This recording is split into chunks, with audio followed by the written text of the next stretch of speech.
Salve! Salve, antigamente tinha aquela piadinha, né? Ah, estamos aqui para mais um dia para o FGTS, mas esqueci que não tem mais direito trabalhista, não dá para falar mais essa piada. Tá velha, tá velha.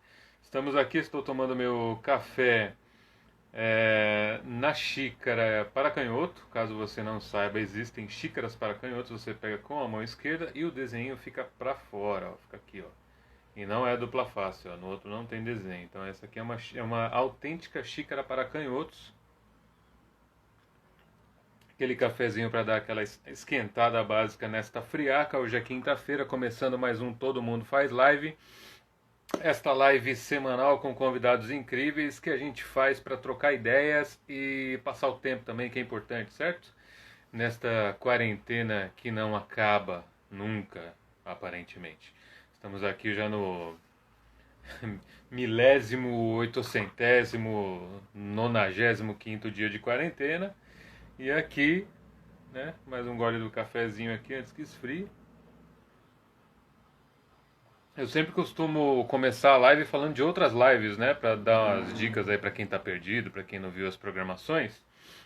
Então, além da live do nosso convidado de hoje, o Theo, que ele vai falar daqui a pouco, tem aquela live doida, polêmica da semana que eu vou querer ver isso aí, vai ser interessante. Hoje tem aquela live que vai unir tribos.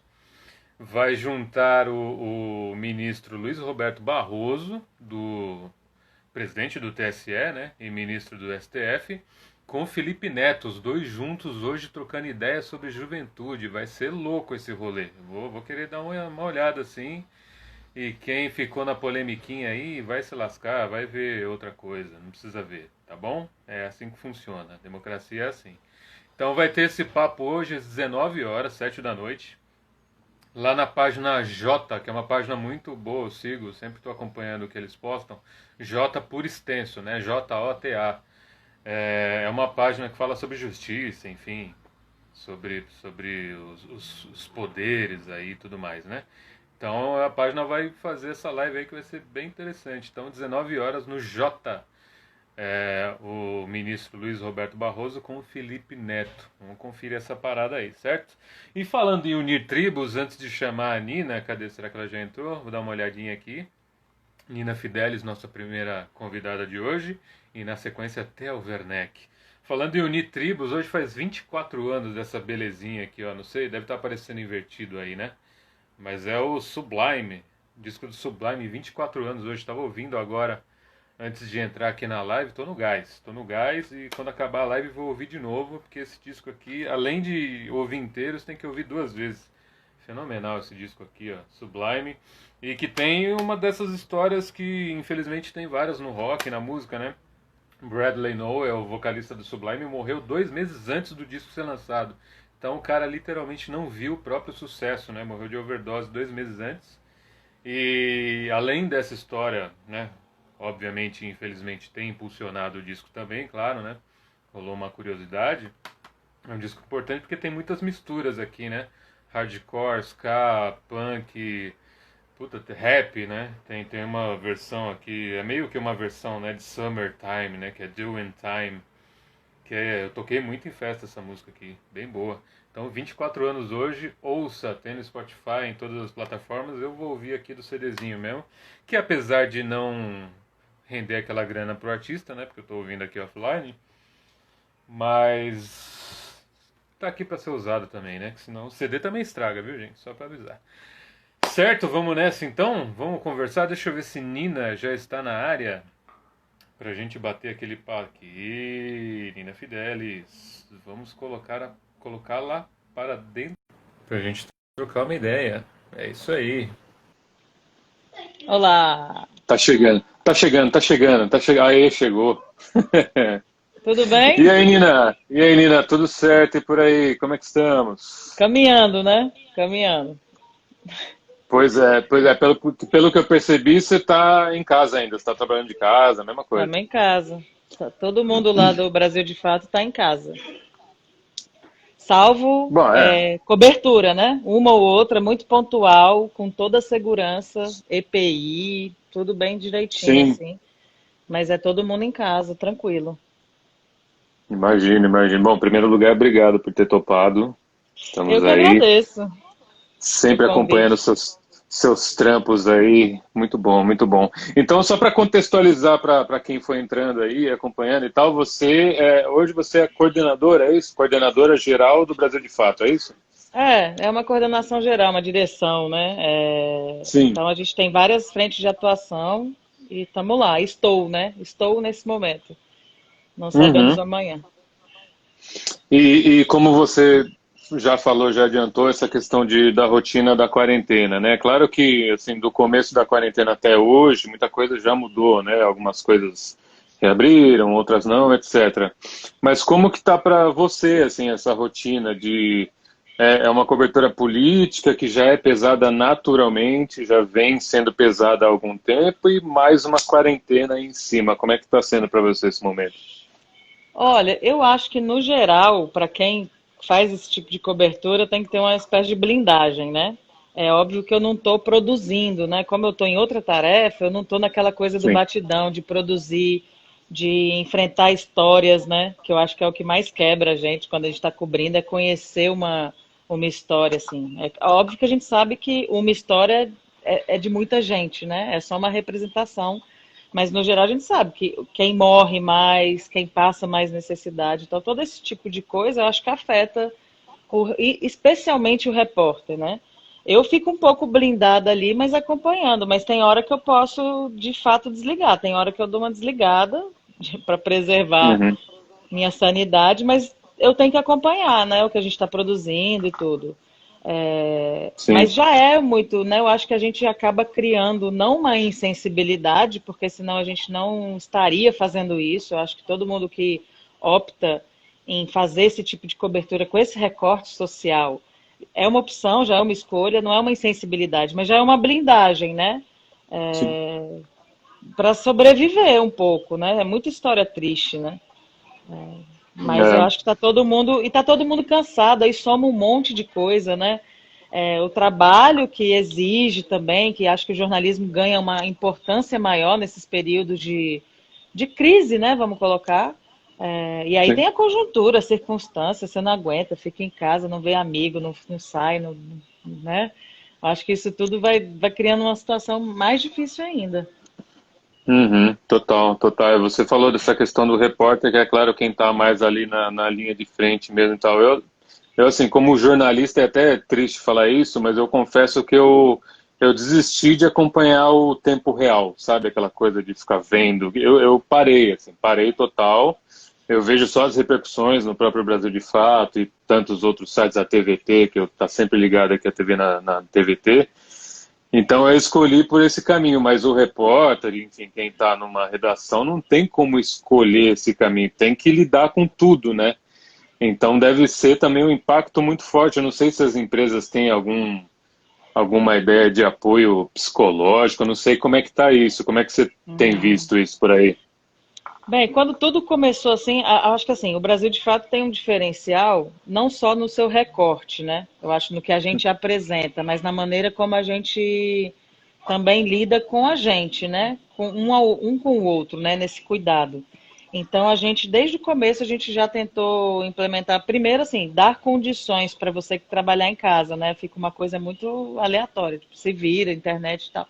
Então a gente buscou, obviamente, com limitações, dar essa condição. Mas, por exemplo, eu acho que a gente criou espaços de, sei lá, um respiro no dia, uma vez por semana, para você fazer um alongamento. Você tem que criar ferramentas para cuidar da sanidade mental da pessoa que tem a obrigação de lidar com esses temas. Então você vai criando espaços, entendeu? Criar espaços de comunicação, de diálogo, é muito importante, porque às vezes fica essa coisa muito isolada em casa, por exemplo, e Sim. é importante que a gente mantenha esse diálogo, mas eu acho que tem muito coletivo de psicólogos também, com alinhamento à esquerda, oferecendo essa ajuda. Então a gente mapeou, distribuiu, incentiva, tem Legal. espaços. Então acho que só o fato de refletir sobre isso, sabe, sobre os espaços, não necessariamente criar muitos espaços, mas já Sim. mostra uma outra sinalização. E eu acho que é muito importante que as empresas todas criem isso, inclusive porque agora eu acho que nos coloca o desafio de refletir sobre o trabalho de maneira geral, né? Eu acho que muitas empresas, inclusive, estão Uhum. abrindo mão dos seus escritórios para estabelecer o home office, o trabalho remoto, como algo permanente, né? A gente não prevê isso porque a gente entende que é importante estar no contato, a redação é muito viva, né? Eu Sim. gosto muito dessa dinâmica de redação, de conversar, de não sei o que, melhora título, tem essa história e compartilha. Então, acho ruim o jornalismo perder isso, mas outras empresas estão optando. Ainda assim, eu acho que vale a nossa reflexão sobre o trabalho, né? De maneira geral. Uhum. Como é que a gente faz com que seja mais ameno? E isso não impacta a produtividade, isso não impacta a qualidade da nossa entrega. Eu acho que é sempre paralelo ali esse cuidado. Estou É, total. orgulhosa, Acho que né, sim, do que sim. a gente tem feito. Não, demais, demais, baita trampo. Mas tem isso mesmo, né? Os trabalhos, de repente, mais burocráticos são mais fáceis, né? Você pega agora o próprio metrô aqui de São Paulo, não sei se você viu, ele vai desfazer de todos os prédios administrativos, vai todo mundo trabalhar de home office. Mesmo, né, o metrô estando, né, miguelando o dinheiro dos funcionários e tudo mais, né? Então, para um trabalho burocrático é mais tranquilo, mas o jornalismo realmente requer esse contato humano, que até o que você falou agora há pouco, dessa coisa da sensibilidade. Um repórter ou um editor muito insensível vai até escolher mal as histórias, né? Com Não vai ter o certeza. olhar, né? E quantas pautas não surgem no dia a dia na redação também, tem muito isso, né? Eu acho que outro, você falou do metrô, né? Eu realmente não estava acompanhando, mas tem que ver Uhum. qual é a motivação, né? Porque às vezes a motivação é meramente financeira mesmo, vamos economizar. Sim, Ok, se isso para o trabalhador for uma lógica também de saudável, assim, é melhor para mim. Eu acho que tem pessoas que sim. preferem trabalhar de casa, tem pessoas que preferem o ambiente de trabalho. Eu acho que tem toda uma lógica. Algumas empresas estão questionando, obviamente, é, a metodologia, o ambiente, mas outras estão adotando essa coisa do trabalho remoto permanente por questões financeiras, né? Porque tem uma Uhum. economia, você não aluga espaço, você não tem café, é coisa do mínimo ao grande que é o aluguel, por exemplo. Então tem que ver que Claro. tipo de motivação que está acontecendo, né?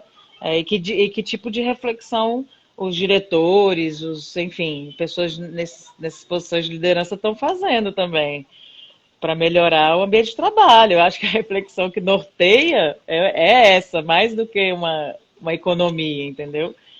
Sim, sim, é muito doido. Os caras querendo cortar bonificação, cortar um monte de coisa de funcionário. Ah, não, vamos vender os prédios todos. É, enfim, né? É. E é um Essa custo alto, filosofia. né? É um custo Sim, pô, altíssimo esses prédios, né? demais, demais, demais. Total. Nina, enfim, além dessa cobertura política, além dessa, né, dessa sua história nesse dia a dia político, você também tem uma história grande na cobertura de hip hop.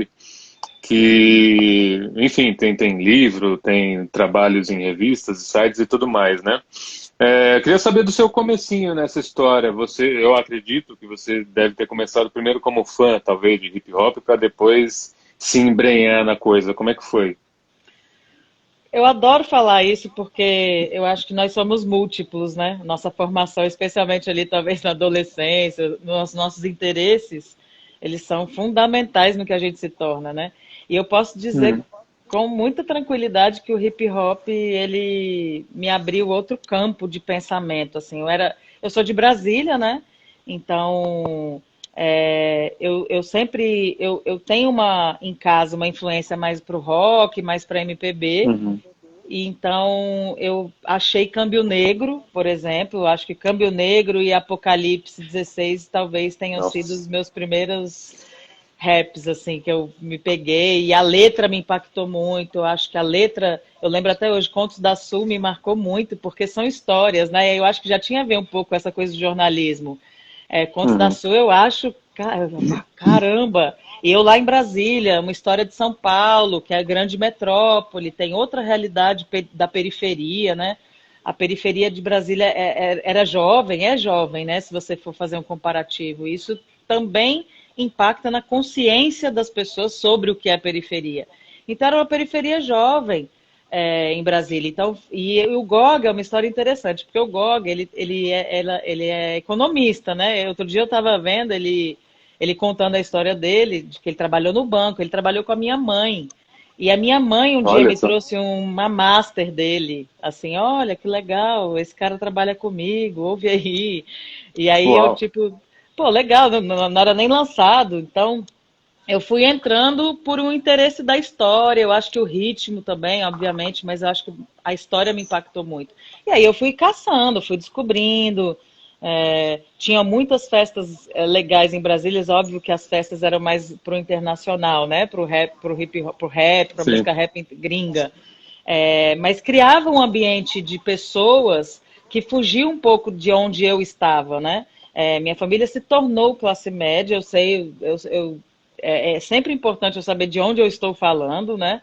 Então me abriu outras perspectivas. Eu sempre gostei de conhecer pessoas, de conhecer lugares, então acabei conhecendo muita coisa interessante por meio do hip hop, das pessoas que eu conheci, e isso me formou. E aí eu tive a oportunidade na faculdade de jornalismo. Óbvio, eu também fazia uma via de mão dupla, né? Eu conhecia, mas eu também queria levar para os espaços onde eu estava as histórias do hip Hum. hop. Então, eu levei o X uma vez para falar na minha universidade, num curso. Meus temas que eu tratava em debates eram voltados a isso.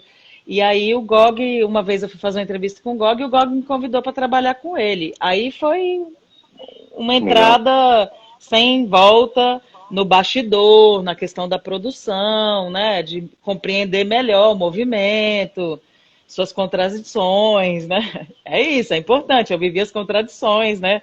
Trabalhando, atuando no hip hop, o surgimento da CUFA, acho que aquele encontro com o presidente Lula. Então, todas essas. Eu estava ali, entendeu? É óbvio que eu não sou uma figura pública, então eu não viro a Sim, sim. notícia, mas eu me sinto um pouco parte desse desenvolvimento ali e que me desenvolveu também. Sou muito grata pelo hip hop. Então, até hoje eu bebo muito dessa fonte. Óbvio que tenho críticas, como acho que a gente viu o hip hop mudar, viu o hip hop Uhum. evoluir, todas as questões. Eu sou muito eclética do ponto de vista de música. Você ouviu você falando do Sublime, então eu ouço um pouco de tudo, assim, mas o hip hop, de certa forma, não foi só musical, né? Ele foi de formação. E foi junto com o MST também, que foi muito paralelo. Eu comecei a trabalhar com GOG e comecei a estagiar no movimento. Então foi Uhum. uma coisa que juntou em mim, assim. E aí eu sou isso, né? Eu sou fruto dessas junções de temas, de ritmos, batidas, pessoas, referências, contradições, nesses campos, assim. Não, e essa articulação que você falou, né, entre o movimento hip hop, cultura hip hop, o rap e os movimentos sociais é muito importante porque desde aquela oreiada do Brown no PT, né, de voltar para a base, isso virou realmente uma discussão. E aí, estamos falando com a base ou não? Como é que tá isso aí, né? Porque se distancia muito, né? Talvez o sucesso faça isso, né? Talvez algumas, né, algumas pessoas quando sobem É. muito ali acaba descolando um pouco. Tem isso, né? É muito doido isso, porque no hip hop isso acontece, você se descola, mas na política institucional é igual, você fica talvez no Hum, macro. Mas eu, assim, não em defesa, eu acho que assim, se discute há muito tempo a relação de movimentos com periferia, com formações, obviamente. Você pega diferentes estágios e plataformas de consciência, é muito complexo, assim. É, então, eu acho que é um desafio que está colocado, né, para a esquerda institucional, digamos, de se apropriar, de se aproximar. Não à toa o break dos apps, né? Tipo, os hum. entregadores. Cara, eu fiquei muito empolgada com aquilo, porque você vê o Galo e outras referências assim que estão se formando, eles têm uma teoria que é prática, ela não está descolada, entendeu?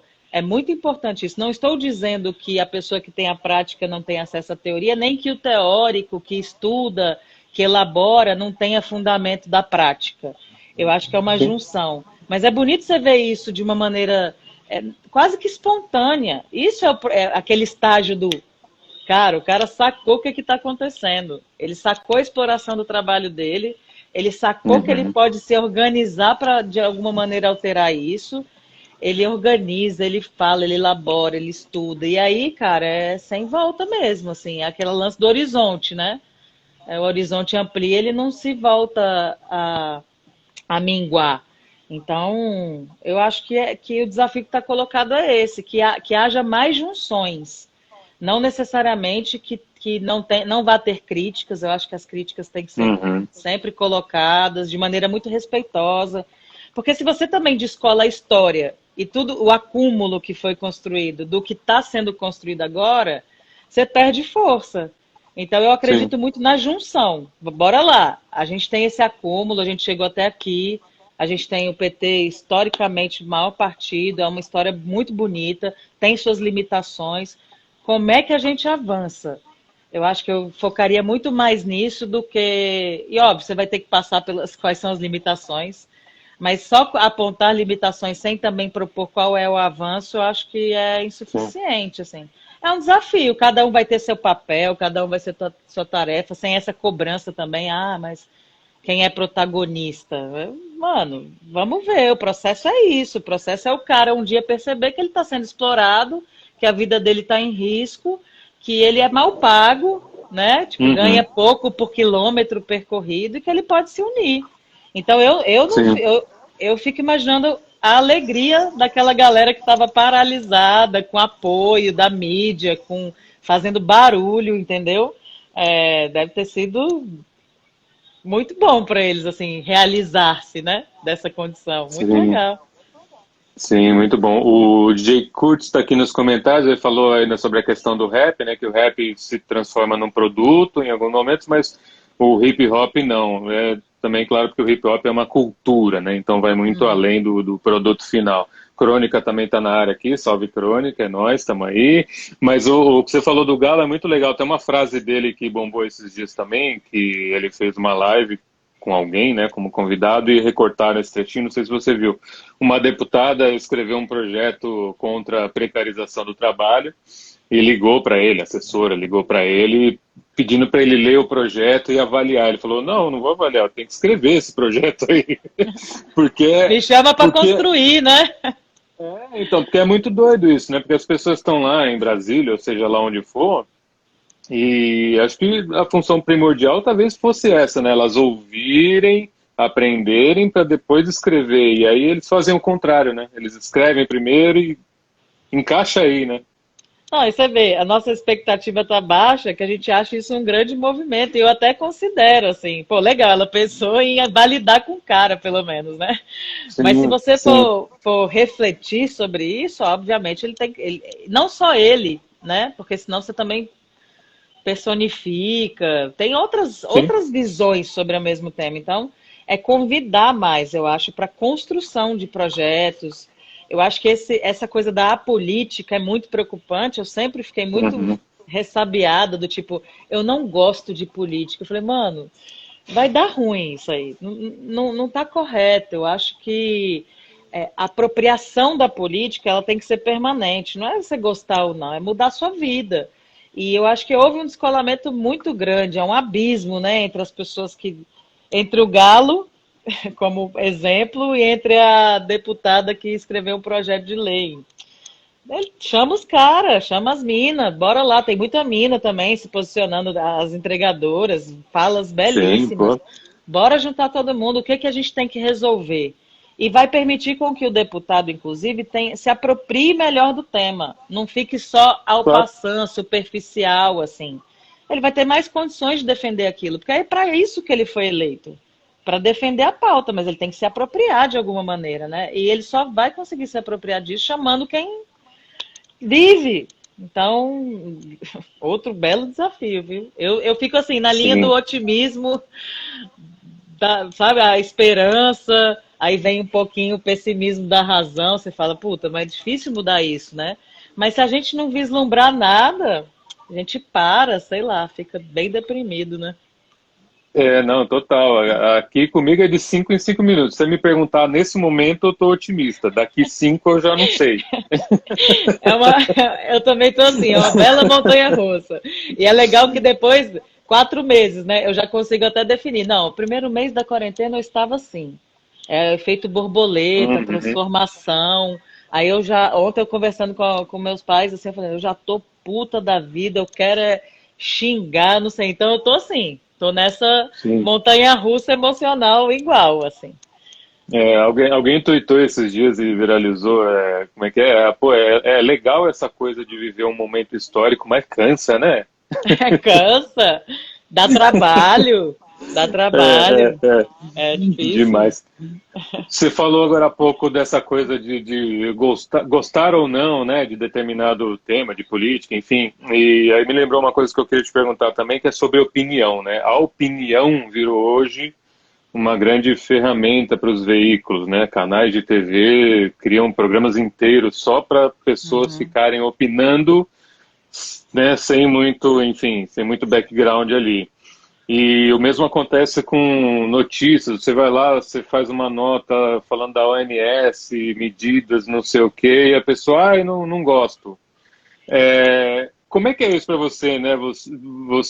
O fato versus a opinião, né? Que também é outro problema complexo hoje em dia. O que você sente quando você vê esse embate acontecendo, uma pessoa opinando sobre algo que é um fato, tem comprovações, etc. e tal. Como é que é isso para você?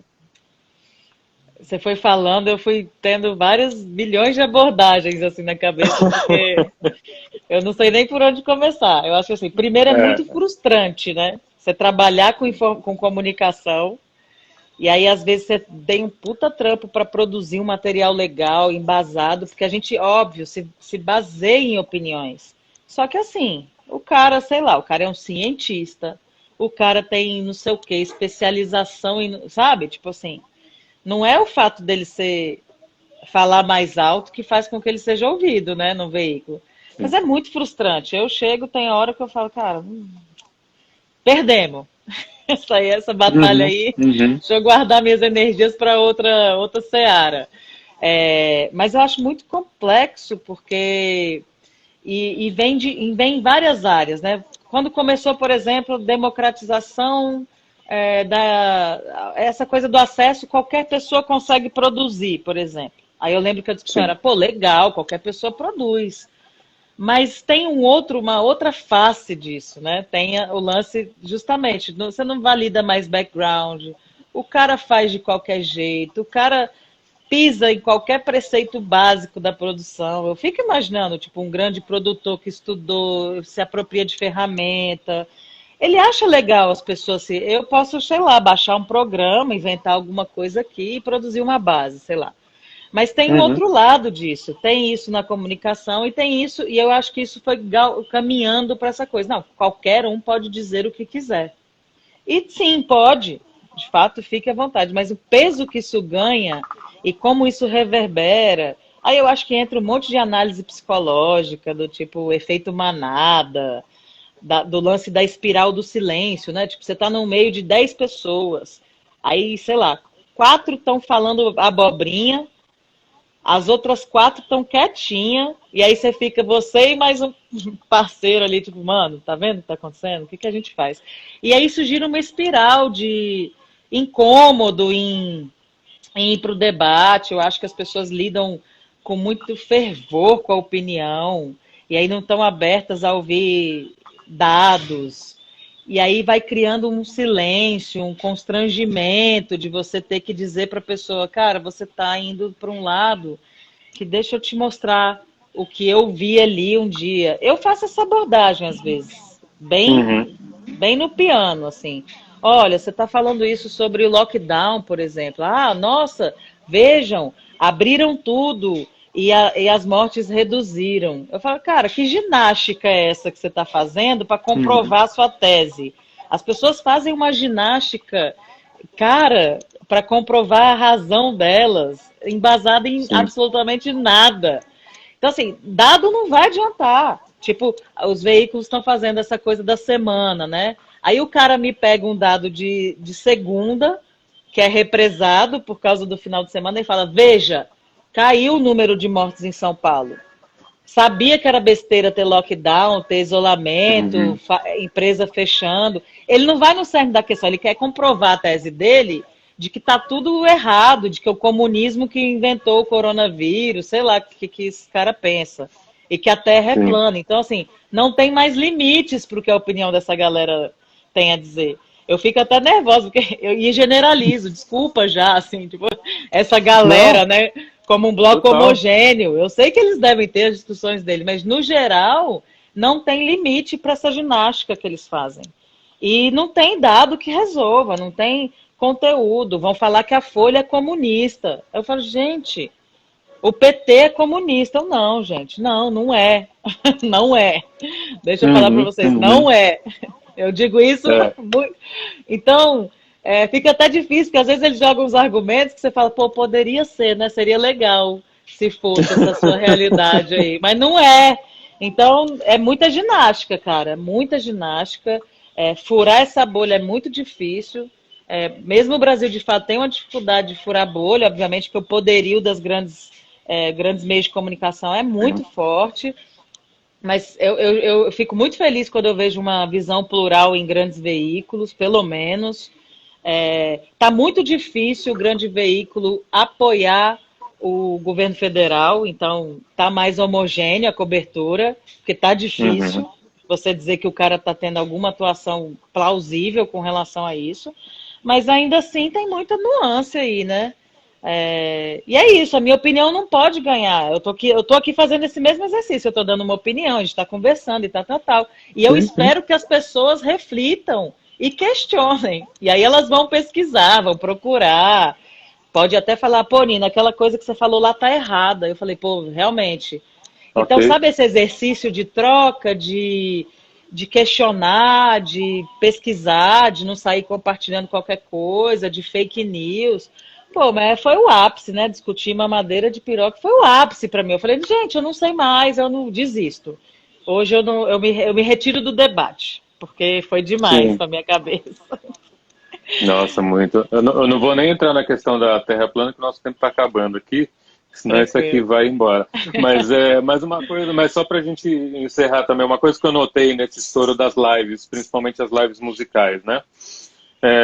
Eu percebi que as pessoas, e também vou dar essa generalizada aqui, as pessoas perderam perderam a noção de como ser espectadores, simplesmente. Só assistir.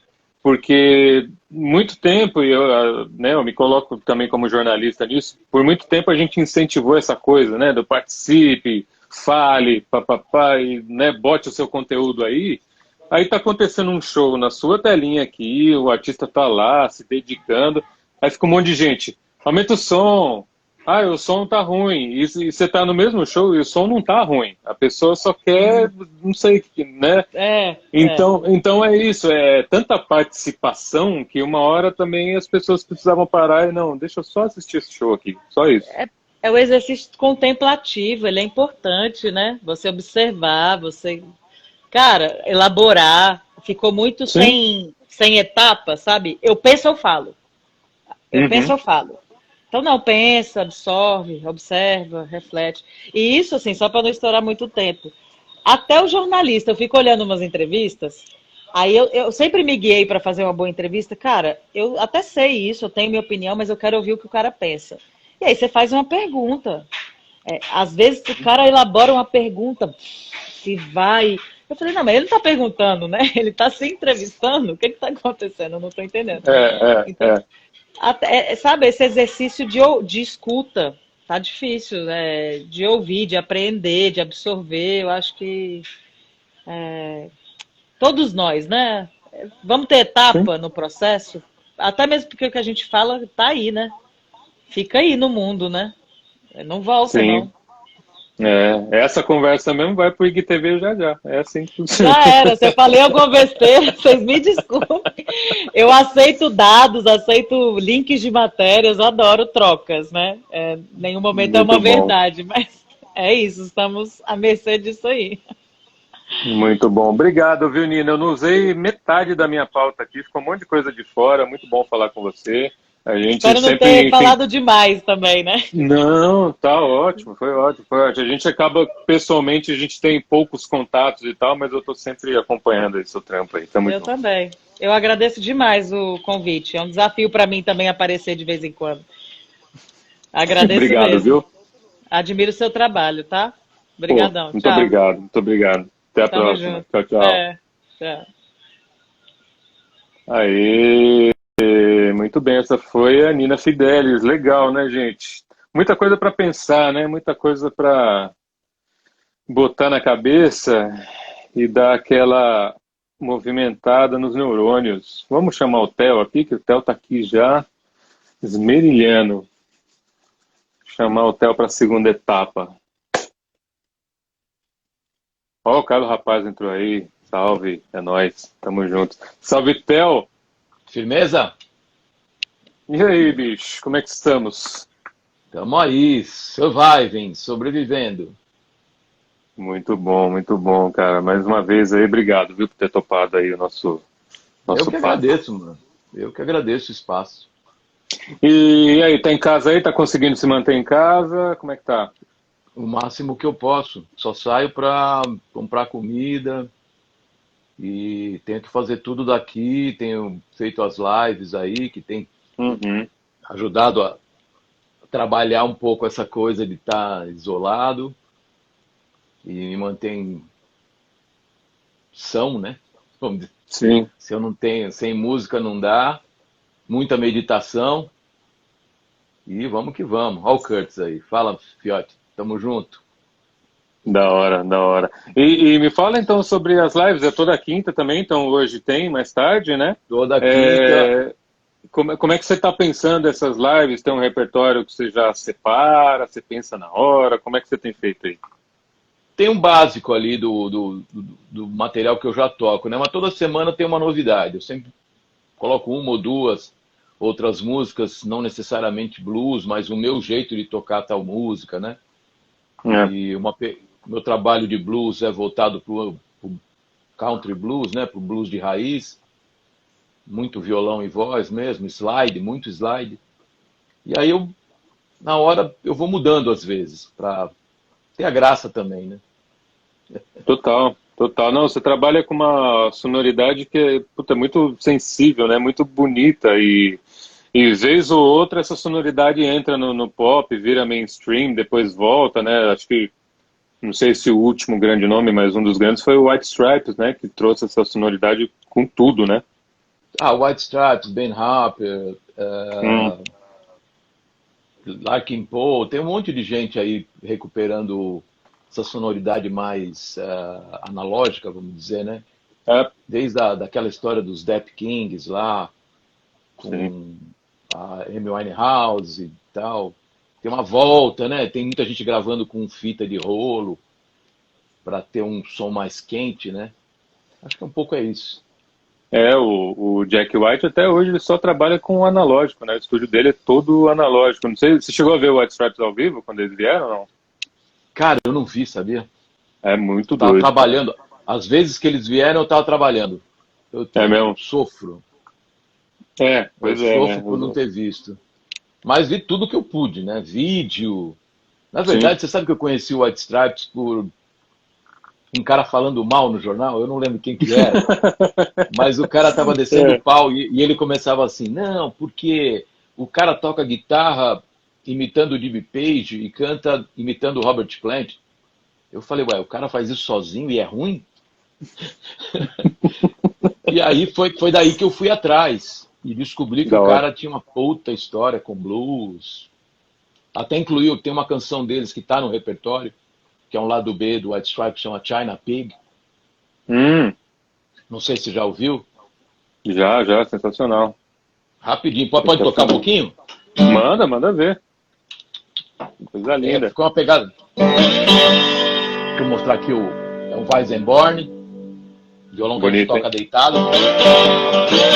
Don't wanna kill my China Pig. Don't wanna kill my China Pig.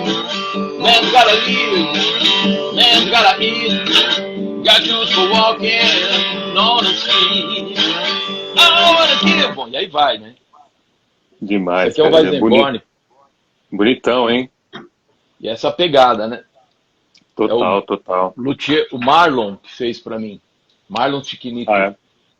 Chiquinito? Acho que é esse sobrenome. É isso. Ele tem a oficina dele é ali no quilômetro 25 da Anhanguera.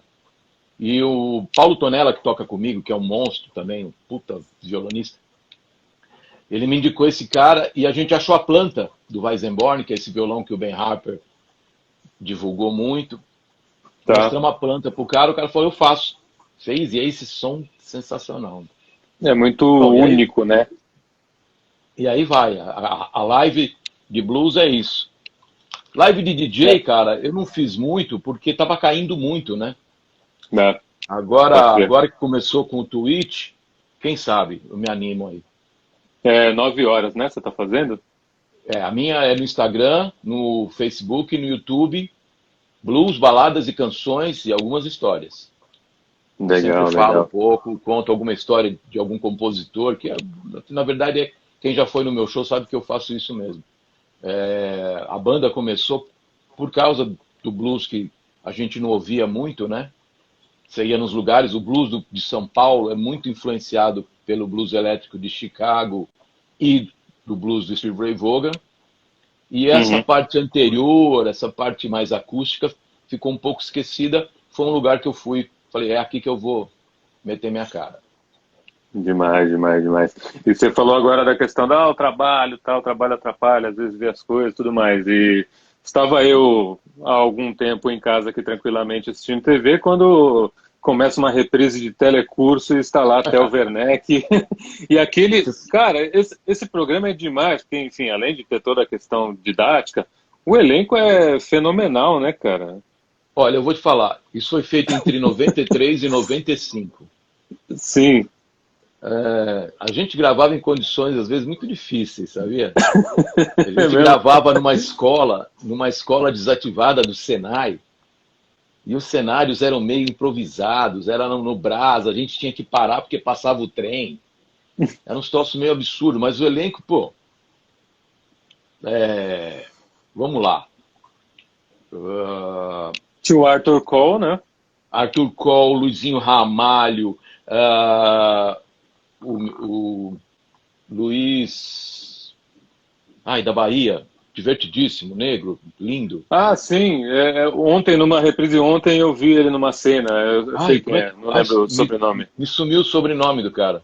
Que fez Zorra, né? Fez Zorra há pouco tempo. Aí. Ele era no Terça Insana também. Sim, total. Ai, caramba. Total. Bom, a gente vai fugiu lembrar. o sobrenome. Mas sei lá, Rosi Campos.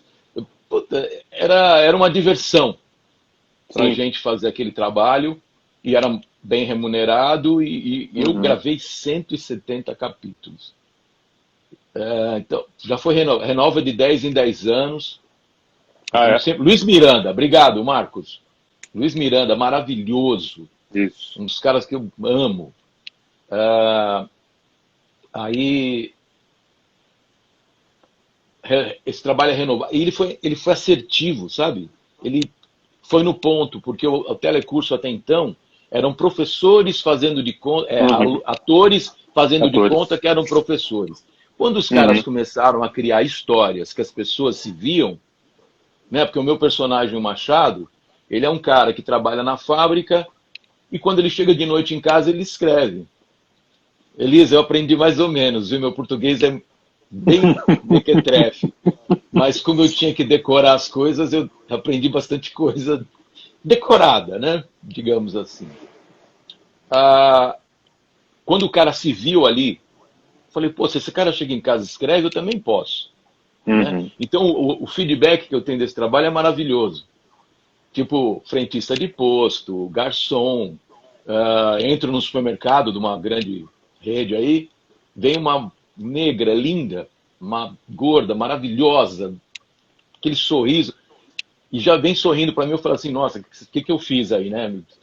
Tipo, ela vai me dar uma dura, né? Ela fala assim, me formei por sua causa. Hoje eu vou entrar vou fazer o exame para literatura. Quer dizer, cara, é um feedback assim, aí, pô, cara, onde eu entro, o cara lembra do telecurso. E é incrível, porque, cara, 93 para 95, o cara ainda lembrar da minha cara, porque a coisa foi bem forte. Foi vendido para 52 países, é um dos trabalhos que eu mais tenho orgulho de ter feito. E foi um puta desafio. Como ator foi um grande desafio, que era muita coisa. E a gente não tinha teleprompter. Sabe o que é decorar? Sabe o que é decorar laudas e laudas? Eu até criei um sistema que eu falei assim, não, eu só vou estudar o texto. Eu decoro na hora que eu estiver na frente da câmera. Eu chegava pro diretor e perguntava, o que você vai gravar hoje? Tal, tal, tal e tal. Ah, então peraí. Bora. Porque senão eu ficava louco, era muita coisa. Se eu fosse decorar em casa antes, então eu estudava bastante. Eu sabia a ordem que eu tinha que conduzir. Porque às vezes era coisa falando para a câmera e não tinha teleprompter. Mano, você fica louco. Fica louco. Mas Nossa, foi um desafio maravilhoso.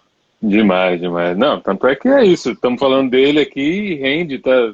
Daqui a pouco liga a TV e ele tá passando aqui. Ele está passando em algum canal, em algum lugar, em algum banco, em algum supermercado, nas escolas que existem dentro das firmas. Né? Uhum. É muito usado ainda, porque o curso de português, por exemplo, é só você renovar a ortografia. Tá. Renovou, ele está atualizado. Total, muito bom, muito bom. E você, cara, eu lembro que, além claro, do telecurso, uma memória seguinte que eu tenho de você na TV, que eu era moleque, assistia e tal, era nos programas da Band, né? No Super Positivo, no H, depois virou H, né? No final. Ali você... Super Positivo. Ali você, além de fazer o trabalho de DJ, né? Ou seja, de sonorizar aquela coisa ali, você também fazia a direção musical, né? Você escolhia as atrações ou não? Não, quem escolhia era a Kika e a direção do programa. Eu dava pitaco, lógico. Era um trabalho hoje a gente é ligado até hoje, pra você ter uma ideia. Essa equipe se encontra até hoje, uma vez por semana, principalmente agora na pandemia.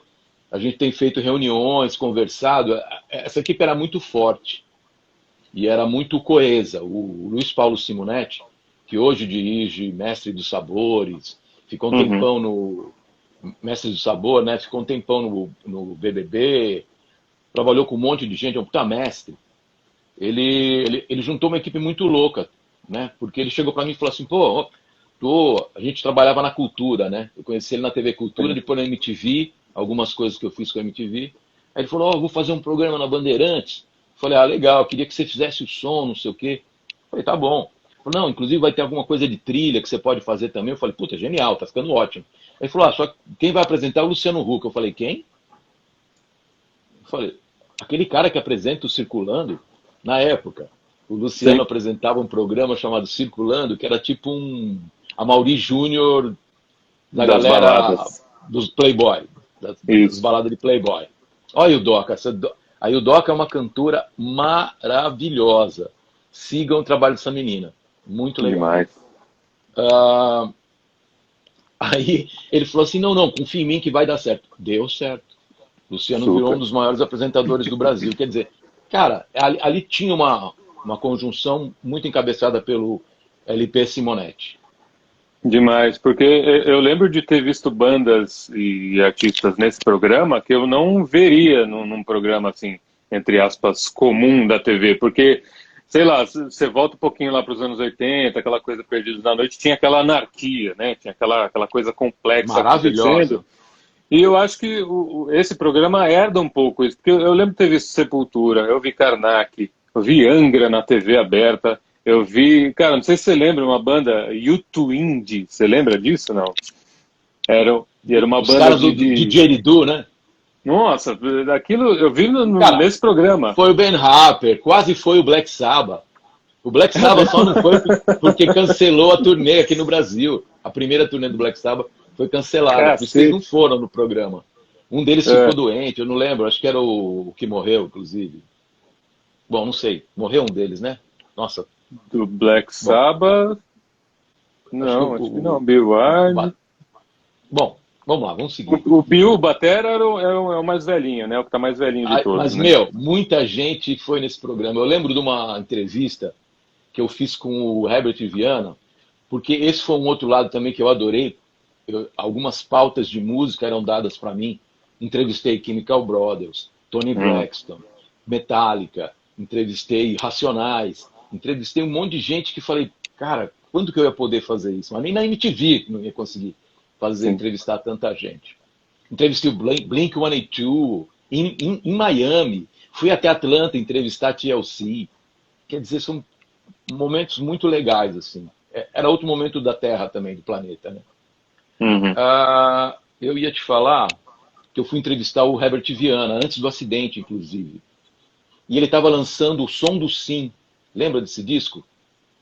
O Som do Sim, Sim sim, sim, sim. é um trabalho solo dele com um monte de convidado.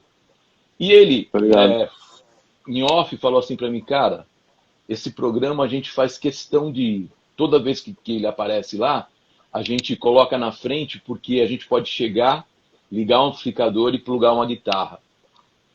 O som do programa era muito bom. D'Artagnan, que era o cara que fazia o som, é um monstro. O som do programa era muito bom, os artistas queriam fazer. Então eu lembro de Lulu querer fazer. Olha os guitarristas, Lulu Santos, Pepeu Gomes. Meu, e quando iam, levavam tudo. O Pepeu Gomes levou a geladeira dele. Geladeira é como a gente chama o rack de efeitos. Né? Sim, sim. Aquele rack de efeitos grande. O Lulu levou o rack de efeitos dele também porque eles queriam, era uma chance de tocar com puta som na TV. Isso eu nunca esqueço. Dá um certo orgulho. Porque isso não tem mais, Demais. se você pensar. Né? Não, Você tem a gringa. Você tem o Jules Holland fazendo aquele troço, mas com a estrutura da BBC. Aí é possível você ter um estúdio com 5 palcos, que é o sonho de qualquer um, né? Eu cheguei a fazer um piloto de um programa que chama Clube do Músico, lá na produtora do Gugu. Não vingou.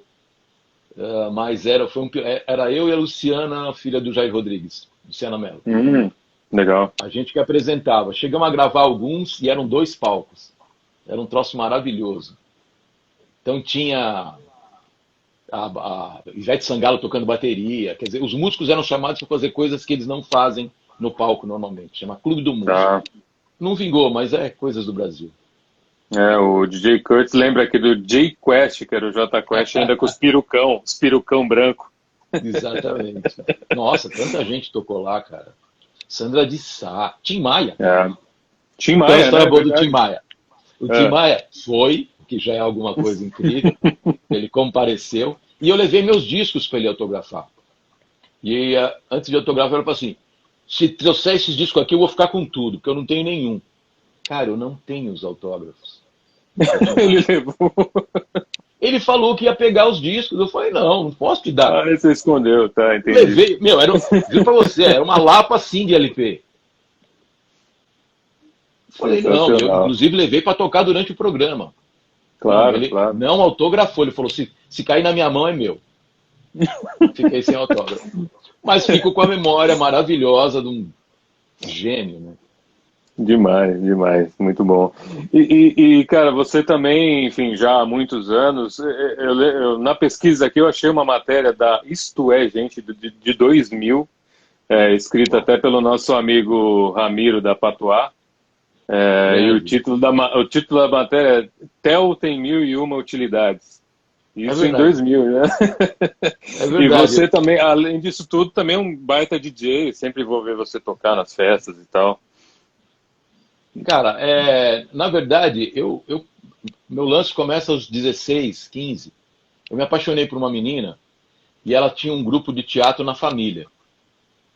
E lógico que não deu certo o meu lance com ela, mas eu acabei indo trabalhar no grupo de teatro para ficar perto dela, né? E eu já tinha essa coisa com arte desde pequeno, né? Coleciono disco para valer desde os 15, né? Dá para ver um pouco ali, é só uma parte. Mas a música sempre me chamou para as coisas. Aí eu comecei a trabalhar com esse grupo porque eles usavam música no trabalho. E eu fui cenotécnico, fui operador de boneco, trabalhei no urdimento, eu fiz tudo no backstage. Até o dia que faltou um ator, eu tinha 17 para 18, eu era contra-regra. Faltou um ator, porque naquela época não tinha celular, né? Nem bip era coisa de médico. Então, esqueceram de avisar o cara que tinha um espetáculo no meio da semana. E era o Teatro São Pedro, lotado de criança, era um espetáculo infantil. E, bicho, todo o elenco precisava daquela grana, era um troço assim. Ela olhou para mim e falou assim, você sabe os textos, né? Eu falei, lógico, sou contra a regra. Você faz? Eu falei, faço. Foi daí que eu passei da parte de trás para frente. Na próxima montagem, uma menina que fazia um papel masculino saiu e eu entrei. Demais, demais. Aí eu saio do backstage, isso com 17 para 18 anos. Eu saio do backstage e vou para frente. Eu trabalhei nessa época com um cenógrafo maravilhoso, que era Otávio Donassi. É ainda, tá vivo, maravilhoso, um cara que tem um trabalho de performance também. Sou muito influenciado pelo trabalho dele. Inclusive fui fazer artes plásticas por causa de cenografia. Mas a música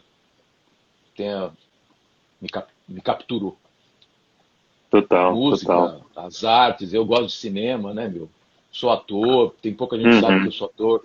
Eu tenho um Kikito por um filme, né? Pouca gente sabe essas coisas da gente, assim. Mas eu fiz, exatamente, Elisa, a videocriatura. Eu fui uma das videocriaturas. Videocriatura não, o rosto da criatura era a televisão. Era um rosto gravado na TV. E a gente carregava as TVs penduradas. Eu quase arrebentei as costas. Fui parar no hospital. Era um troço absurdo. TV de tubo ainda, né? Aí eu fui fazer artes plásticas por causa disso, mano. Sim. Mas aí, ó, tem um filme legal que tá na rede, no Vimeo, eu não sei como é que fala, que chama E no Meio Passa um Trem. Esse vídeo é um curta-metragem do Fernando Meirelles. Aí o Jordano Bruno e eu, o Bruno Jordano e eu ganhamos melhor ator em Gramado e ganhamos em Recife também. O filme ganhou melhor filme, melhor curta. Como é que é o nome? E no Meio Passa um Trem. É um curta da O2. Vou procurar. Direção Fernando Meirelles. Eu acho que eu tenho o link, eu te passo. Da hora. Direção do Fernando Meirelles e do Nando Olivar. E você tem uma organização suficiente para ir guardando todas essas coisas ou você vai pegando o que está no ar aí? É muita coisa, né? É muita coisa que eu já fiz. Então, essa semana, por exemplo, eu publiquei um trabalho que eu fazia nos anos 80 chamado Grafite Efêmero. Eu vi, um muito trabalho legal. Com eletrônica e lâmpadas, que é o tempo de persistência de uma imagem na retina. Sabe quando você olha para uma coisa, fecha o olho e a coisa fica desenhada? O meu trabalho era isso. E eu desenvolvi durante a faculdade de artes plásticas. Fui dispensado de aulas para fazer isso. Era muito legal. E já era uma vida profissional dentro da escola. Sim, sim. E depois você chegou a dar aula também, né? Eu dei aula. Educação artística, né? Fui mandado embora do Colégio Objetivo porque eu fiquei amigo dos moleques, né? Aí, eu tinha chamado para dar educação artística. Cheguei lá, era geometria descritiva, mano. Nossa. Pô, eu falei assim, cara, meu curso é artes plásticas, eu tô aqui para ensinar a molecada a desenhar, a criar, fazer escultura, sei lá. Eu não aguentei 3 meses. E graças a Deus, na sequência, apareceu o Lune, que é a minha banda dos anos 80, e aí, sim, tchau. Sim. Elisa, vou publicar o link do filme no perfil. Já que já não tá, eu acho que já tá. Da hora, não, bota lá que eu vou ver também. Eu vou ver também. Pô, bicho, nosso tempo tá acabando, o Instagram vai desligar na nossa cara daqui 1 minuto. Gente, se quiser abrir de novo, se quiser fazer outra mais pra frente, fazemos também. Vamos fazer uma... até o Lune. Então, não, pode escrever. Eu gosto de fazer esses recortes mesmo para deixar uma reticência, né? Deixa aqueles 3 pontinhos e depois segue, né? Depois a gente faz outra. Mas hoje, então, 9 horas, é isso? No ar? Hoje, às 9 horas, minha live de blues, canções e baladas e algumas histórias. Demais. Então, tanto no Facebook quanto no YouTube. Lá tem a minha vaquinha, se você quiser colaborar com o artista, que só recebeu uma parcela do auxílio emergencial. Então, você pode me ajudar, contribuindo. Da hora. Estarei lá. Valeu, Elisa. Te amo. Obrigado, viu, meu? Lucinha Turnbull. Obrigado, Kurt. Obrigado a todo mundo. Lucinha sempre entra aí, sempre prestigiando aí. Beijão. A melhor guitarra. Demais, né? Obrigado, viu, bicho? É nóis, tamo junto. Tamo junto. Primeira depois festa pós-pandemia. Próximo lá. A gente faz hip hop. A gente fala de hip hop também. Da hora, fechou. Abraço. Um abração. Esse foi o Theo, gente. O Instagram vai encerrar a transmissão aqui daqui a pouquinho. Esse papo estará já no IGTV para você que não viu do começo. Teve também Nina Fidelis. E daqui a pouco eu subo também no YouTube para a gente ficar lá livre, leve e solto na rede mundial de computadores. Tudo de bom, felicidades, até quinta.